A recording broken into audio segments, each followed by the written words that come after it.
My name's Dave DeBow, founder of MoneyPartnerFormula.com, and this show is built for everyday real estate investors who are actively doing deals and looking to scale using other people's money. So if you're an active real estate investor and you want to get featured on this show to talk about your own real estate and capital raising experiences, then just go to daveinterviewsyou.com. Now let's get rolling with this episode, and remember to subscribe for daily interview content. Hey folks, welcome back. Let me ask you a question.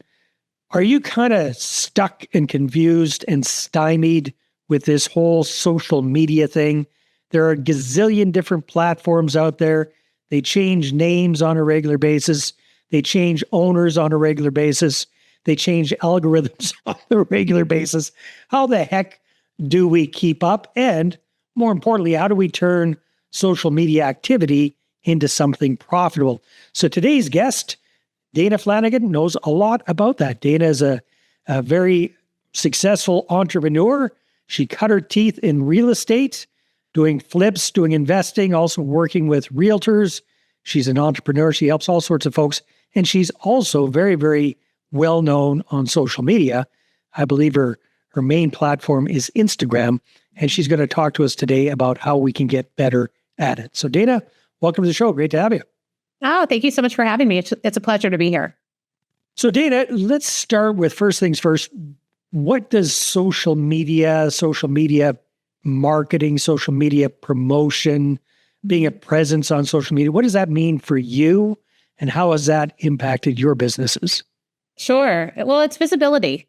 It's visibility. It's getting yourself in front of people that you are looking to do business with. And think of it as today's form of networking, like the fastest way that you can get yourself in front of people that may have a need for what it is that you offer. And I was a top producing real estate agent for a very long time. I've done all types of things in real estate, like you said, investing and flipping and whatnot. And the way that I built my real estate business, I never made cold calls. I never door knocked. I put myself out there on social media and I built a brand. And people work with who they know, like, and trust. So whether or not you're an investor looking for your next property, whether you're looking for funding, whether you're a real estate agent looking to grow your business, or whether you're looking to just make connections to have a referral-based business, it's important that you put yourself out there and let people know who you are, what you do, who you help, and how you help them. And when you're making social media in today's day and age, it is not about you. People don't necessarily care about your dog or, what you ate for dinner last night. They're looking at it as, how does this help me? And how is it relevant to what I do? Right. All right. Well, let me jump in if you don't mind, Dana. Sure. So first of all, thank you for saying that, because I can't tell you how sick and tired I am of seeing people's lunch and pictures of dumb crap on social media. And I'm a dinosaur. I'm on there. I'm not very active. I'm not good at it. But the last thing I want to do is post what I had for lunch, right? So let's assume a lot of people listening or watching this are kind of like me, self-proclaimed dunderhead when it comes to social media. Let's say we're a real estate investor, perhaps a syndicator, somebody looking to raise capital for their deals. If you were in their shoes, kind of starting from scratch, beginning of 2026, which is where we're in, what would you recommend for them, number one, as a platform or platforms to focus on? Is your opinion start with one, build that out, then add others, or do them all at the same time, or pick two or three? What does that kind of look like for somebody who's starting from scratch or wanting to kind of rebrand themselves and restart? Yeah, I think it really has to do with who are you looking to talk to? Who's your ideal audience? And high income, high net worth individuals, accredited investors. That's who people are after. And so you're going to find the majority of those on LinkedIn.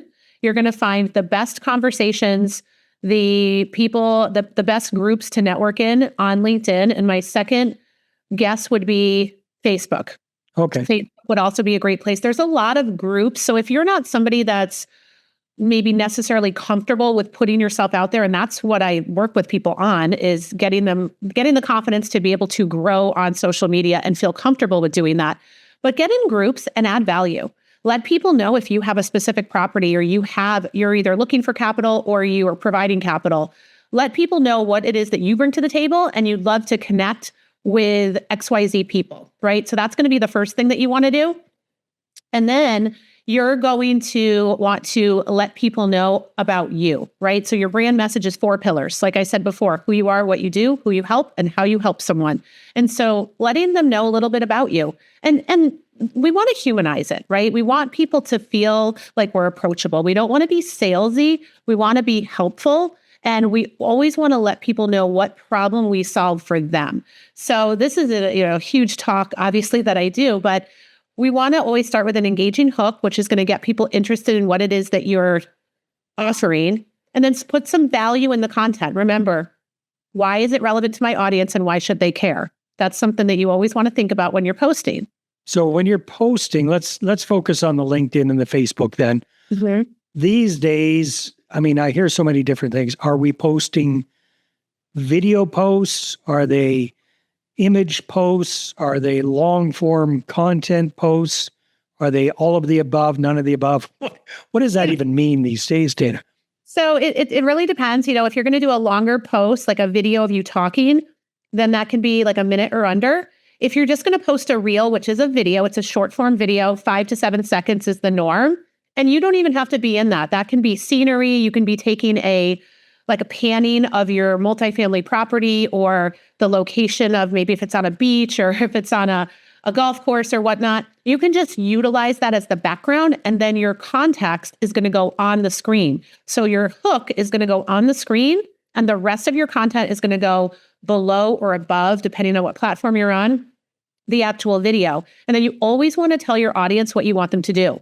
And that's your call to action. So you want to tell them, DM me, which is a direct message, DM me for more info, or comment the word, help, and I will help you into your next property, or whatever it is. So you always want to tell them what to do, because if you don't tell it sounds simple, but if you don't tell your audience what to do, they're just going to go, oh, that's nice. And they're going to keep scrolling. So you always have to have that call to action. So engaging hook, valuable content, and a call to action are the 3 pillars when making a reel. You certainly want to filter in some regular photos and posts in there. And also don't forget to utilize your stories, which is what's going to keep you front and center. And that's on Facebook. That's not on LinkedIn.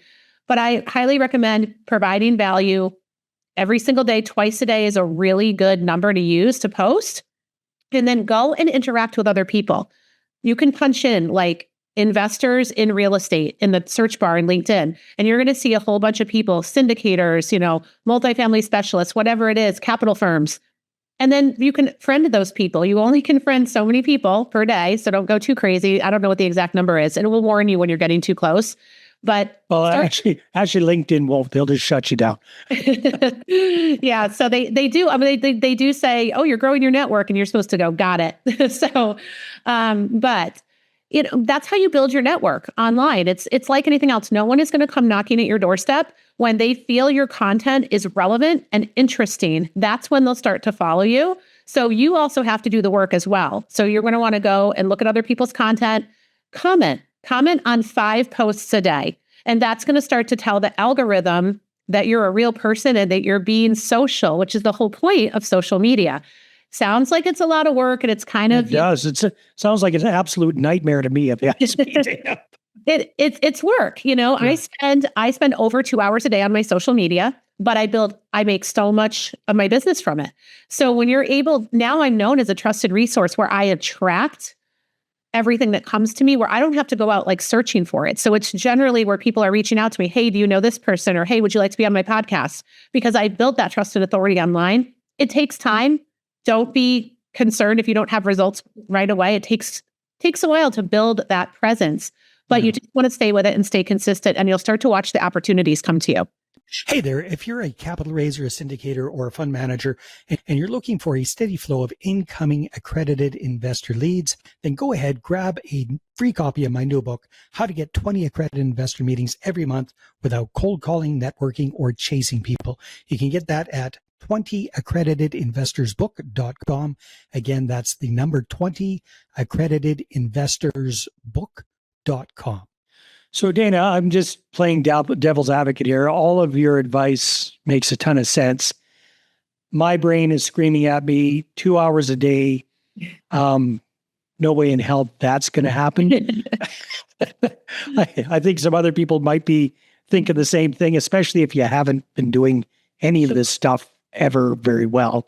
So realistically, if you're somebody like an old fart like me, what would you recommend is like the minimum viable posting interaction that will get some results? It might not be super fast, but it's doable for the rest of us. Yep. So at least one post a day, at least one post, and make sure that you interact with some other people, whether you like their posts, whether you comment. It's much better for the algorithm if you comment and not just commenting a smiley face, like actually write something like, great advice. Thanks so much for this. Something like that. That just gives it a sentence, because it can tell when you're dropping emojis, and that's a short way out of it. But do one post, and honestly, ask the algorithm what you want. If you are talking in your post like, hey, multifamily syndicators, or hey, investors, like you're actually calling it out, the algorithm will start to understand who you want your content positioned in front of.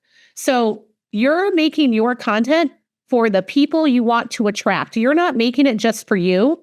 You're telling the algorithm that I want to be in front of this audience. So please put me in front of this audience. It's kind of like if you've ever been on social media and you happen to click on like some crazy cat video, and all of a sudden now you've got all these cat videos in your feed, and you're like, why am I looking at this? Because you watched that video like 3 or 4 times because maybe it was funny. Now the algorithm thinks that you want that. Right. So go to things that you want as your client, as your customer, and make your content relevant to those people. Good advice. I'll just put a little caveat in here, everybody. If you are in the whole raising capital space, be very, very cognizant of legalities. So you cannot be directly soliciting investors directly over social media unless you're set up to do so.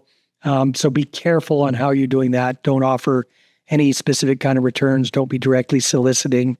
Don't be talking about percentages or guarantees or anything like that. I just have to throw that in there.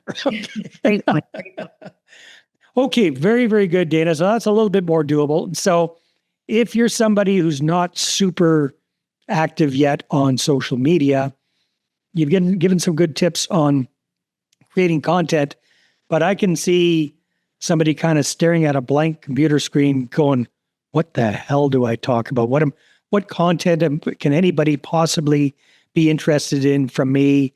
So how do you help people get over that writer's block or that content creator's block? Yeah, well, that's why I have so many clients, because that's what they really are stuck. They don't know what to post. They're afraid to make video. They're afraid of being judged, fear of failure, fear of just looking silly, right? Or stepping out of their comfort zone. So those 3 kind of things that I mentioned, which is, creating something that's a valuable hook. And that is just something to stop the scroll in 1 to 2 seconds. So it can be calling out a specific audience. It can be something that's a pattern interrupt. So like where it can be something like, I used to do this, but now I do this, right? And so it's something where someone's going to go, oh, well, what is this person talking about? So it can just be something that's going to slow them down, have them stop on your content, and then provide some value. And you can actually ask ChatGPT to do this for you. You can ask it to create, this is my audience. This is what I do, because ChatGPT needs to learn who you are. Yeah. And this is the audience I'm trying to attract. Can you create, 7 reels for this week, or 7 pieces of social media content for this week that I can use? And you're not going to want to use everything word for word, but it's going to give you some framework. Yeah. So ask it for an engaging hook to stop the scroll, a valuable piece of content that would, engage your audience, and then a call to action for that audience. So in the end, what do you want them to do? Think about what you want them to do. Do you want them to follow you? Do you want them to get into your DMs? The fastest way to a conversation, to building relationships with people over social media, is getting them into your messenger and your direct messages. That's where people are going to want to set up a call, or they're going to say, hey, you know what? I saw your post. I've got something that might be of interest to you. Just be aware that there are people out there that are just looking to book calls and network. And I know that's what we're talking about here, but people will waste your time if you let them. So make sure that you're very clear on what you're looking for, and what you want out of the conversation. So otherwise, you're going to end up on a lot of Zooms with people and a lot of calls, and it's going to just be sort of chit chat to get to know each other. And the point is to be able to help each other either, gain from the situation, right? Where you bring value to them so that they can bring value to you. Yeah, very, very good point. What would be, I know you've done very, very well with social media. What's one of your favorite examples of one of your clients who's worked with you? Maybe share the before and after story there. Yeah. So the biggest thing that I come across, honestly, and these are people in all different industries. I do have a lot of realtors, but I have people that are, stay-at-home moms that are trying to create a digital business. I have people that have never been on video or spoken publicly before. And it's a confidence thing. It's the fear of failure, the fear of being judged. And it is, for me, I welcome that stuff that scares me. I do it on purpose. But there's a lot of people where it's absolutely debilitating. And you're absolutely right. It will take them an entire month to think about what kind of video to make to post online. And I tell people, just post it messy, but just post it. And by that, I mean, it doesn't have to be professionally edited. You don't have to be wearing a suit or, be looking super professional. If you've looked at social media, have you seen people on there? We've got people in pajamas, you've got people that are emptying their dishwasher while they're talking. People actually like real. They want to see, you see a lot of people driving in their car talking or parked in a parking lot. They want to see real. And if you have a thought on your mind, feel free to post that and just say, I'm not going to edit it. I'm not going to chop it up. I'm just going to talk for 30 seconds and I'm going to post it. You'll find that if you are newer at doing this, you're going to get so many likes and attention because people are going to be like, wait a second, this is not like them to be posting like this. This person turned a leaf, right? But someone like me who posts all the time, people expect it. But Right. someone that's new, you're going to find that you can actually grow your social media. Stick to an ideal avatar. Don't be talking about recipes one day and then be talking about the fact that you're, selling multifamilies and then be talking about your kid's soccer game because it's very confusing to the algorithm and they don't know where to position your content. So just make sure that it lives in the same lane. That's a really good thing. That's really good advice because I'm not on social media that much, but I see clients of mine and associates of mine and stuff. And it's confusing because, that's what they're doing. They're bouncing from one thing to another. Today it's about multifamily. Next day it's about their kid's birthday, day after, so they're hodgepodging that there. Mm-hmm. Good point. So I guess as we're kind of wrapping this up, Dana, how do you keep, let's say we're talking about Facebook, for example, and say up until now, you've been a pretty casual Facebook user and it's mostly been friends and family and posting about your cat and your vacation, that kind of stuff. And you want to start doing businessy stuff. Is there a way to transition? Is there a way to do both? Or is it like you say, pick that lane and stick to it? Yeah. And it's not to say, LinkedIn is not the place to post your family photos anyway. So LinkedIn's a complete platform. And I see people doing that now. It's driving me nuts, but anyway. Right. Yeah. You kind of have to understand what each platform is for. But with Facebook, if you've got your, college and high school buddies on there and your family, obviously continue to post your child's birthday party. That is you want to mix in that personal and that business on a platform like Facebook or Instagram. You don't want to do that on LinkedIn. Okay. If you have something that's been you're like, okay, I'm going to resurrect my Facebook and I'm going to start posting for business. That's okay. You can tell your story. Hey, everybody, I, just started this new business and I really want to bring this to Facebook so that I can grow my network. Tell people where you are in your journey. Share the journey. Hey guys, it's my first video. I'm a little bit nervous, so please bear with me and be nice to me, but I'm going to put it out here and I hope you guys like it. Like you really can be just super real. People want real and authentic. So you don't need to go in and do any dancing videos. You don't need to be somebody that you're not. And you can mix in that personal and that business, but just be authentic and remember who you're making the content for, to make sure that it's not all over the place. Like you don't want to be doing dancing videos of the latest trend for 20-somethings and then be talking to business people in the next post. It's going to be confusing. So try to keep your business side of it in the same lane. And you can share funny videos of your, what happened over the weekend or something like that. But You just want to make sure that you're, in the end, for business, that your audience understands what you do and how you help them. And it's very important to make sure that your bio, have a professional photo or a photo where we can actually see who you are, because people want to know who they're working with. And your bio should always be who you help and what you do and who you help and how you help them. That's what your bio should say. And it should go like this. I help your specific avatar with their specific problem through your service or product. That's how it should read. So, if that's one thing you take away today, go update your bio and put in your I help statement. And that way it's very clear when people come to your page what you do. If I go to so many people's pages, I'm very confused. I have no idea what's going on. So that's a great piece to implement right away. That's awesome advice. Dana, if people want to get more of you, what should they do? Where should they go? Sure. Well, they can certainly find me on social media at Dana Flanagan, and Instagram is Dana Flanagan Official, and my website is danaflanagan.com. Perfect. Dana, thanks so much for being on the show. I really appreciate it. Thank you. All right, everybody, take care, and we'll see you on the next one. Hey there, I really hope you enjoyed that episode. And as always, if you want to listen to more daily interview content, make sure you subscribe. And if you're an active real estate investor and you're doing deals and you'd like to get featured on this show, then just head over to daveinterviewsyou.com.